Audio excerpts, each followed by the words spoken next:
देंगे, लेकिन योग्यता के आधार पर देंगे और कुछ समय और इंतजार करने की जरूरत है। तो क्या अभ्यर्थियों को विश्वास नहीं है, भरोसा नहीं है? क्या उन्हें डर है कि कहीं ऐसा ना हो कि एक लॉलीपॉप जो है वो पकड़ा दिया गया है हाथ में कि समय आने पर हम नियुक्ति करेंगे, लेकिन समय का कुछ पता ही नहीं है कि कब नियुक्ति दी जाएगी? ये भी पूछिए अभ्यर्थियों से। देखिए पूजा, शिक्षा मंत्री का जब ट्वीट आया था कि 2023 नौकरियों का वर्ष होगा और बहुत जल्द 7वें चरण की नियुक्ति प्रक्रिया शुरू कर ली जाएगी, तमाम जो गाइडलाइंस है जिला को भेज दिया गया है, अधिकारी उस पर काम कर रहे हैं, लेकिन छात्रों को, अभ्यर्थियों को भरोसा नहीं है। ये लगातार सरकार की तरफ से जो आश्वासन पिछले 2019 से इन लोगों को सिर्फ आश्वासन मिलता रहा है, इसीलिए इन लोगों की जो धैर्य है वो खत्म हो गई है। जो शिक्षा मंत्री हैं वो तो इस बार बोले हैं कि आप लोग धैर्य मत खोइए, बहुत जल्द आप लोगों की नियुक्ति प्रक्रिया शुरू हो जाएगी। तो क्या आप उनके बातों पर आपको भरोसा नहीं? देखिए वो तो बोले, ये भी उनका वीडियो एक वायरल हुआ मधेपुरा में कि हमने साइन कर दिया है नियमावली पर, और कल क्या पेपर में मिल रहा है कि अभी समिति के पास जाएगा, उसके बाद वित्त के पास जाएगा, उसके बाद कैबिनेट में जाके पास होगा। तो फिर हम कैसे भरोसा करें? एक तरफ आप बोलते हैं कि नियमावली तैयार, दूसरी तरफ आपका पेपर में बोला, तब आप खंडन कीजिए। अब पेपर पर जो दैनिक अखबार में निकल रहा है उसका खंडन कीजिए कि ये गलत दिखा रहा है। जब आप साइन कर दिए हैं तब फिर ये कैबिनेट में और ये वित्त विभाग में जाने का क्या औचित्य है इसका?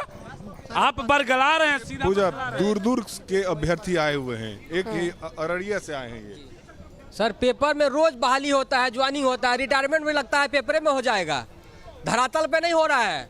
रोड पे थे, रोडे पे है, और रोज पेपर सुबह खोलते हैं तो 7वीं चरण 2.5 लाख 3 लाख 5 लाख बहाली, कहाँ बहाली हो रहा है? पेपर में ज्वाइनिंग कराइएगा, पेपर में रिटायरमेंट दे दीजिएगा, स्कूल में जाने का हम लोग का सपना नहीं रहेगा, और फिर पेंशन दे दीजिएगा हम लोग को रिटायरमेंट का। देखिए ये लोग परेशान हैं, शिक्षा मंत्री की बातों पर भरोसा नहीं रहा है। बात करते हैं आखिर क्यों नहीं शिक्षा मंत्री? देखिए किशनगंज में भी गए हैं, सबको ही देखिए, अभी आजकल समस्या समाधान यात्रा चल रहा है माननीय मुख्यमंत्री जी का।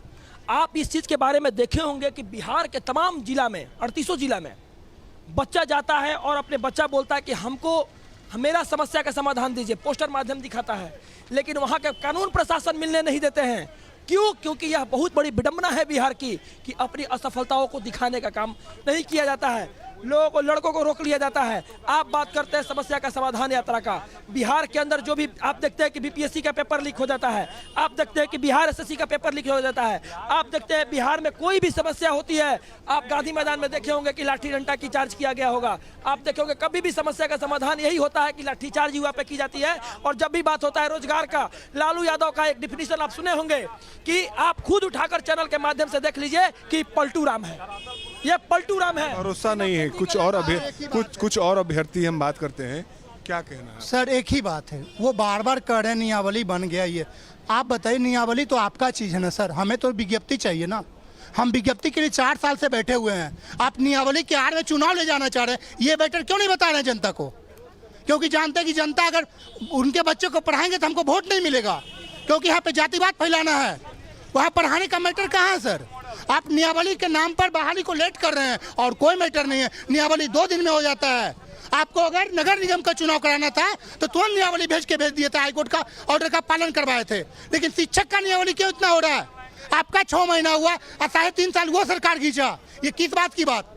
देखिए अभ्यर्थियों में रोष है, ये साफ तौर पर कह रहे हैं कि सरकार की तरफ से जिस नियमावली की बात की जा रही है, यदि सरकार चाहती तो बहुत जल्दी नियमावली बन सकती थी और इन लोगों की नियुक्ति हो सकती थी। तो इस बार जो अभ्यर्थी है बहुत आक्रोशित है और उनको सरकार पर और शिक्षा मंत्री पर भरोसा नहीं है। देखिए आदित्य, सब्र का बांध टूटना ये तय है।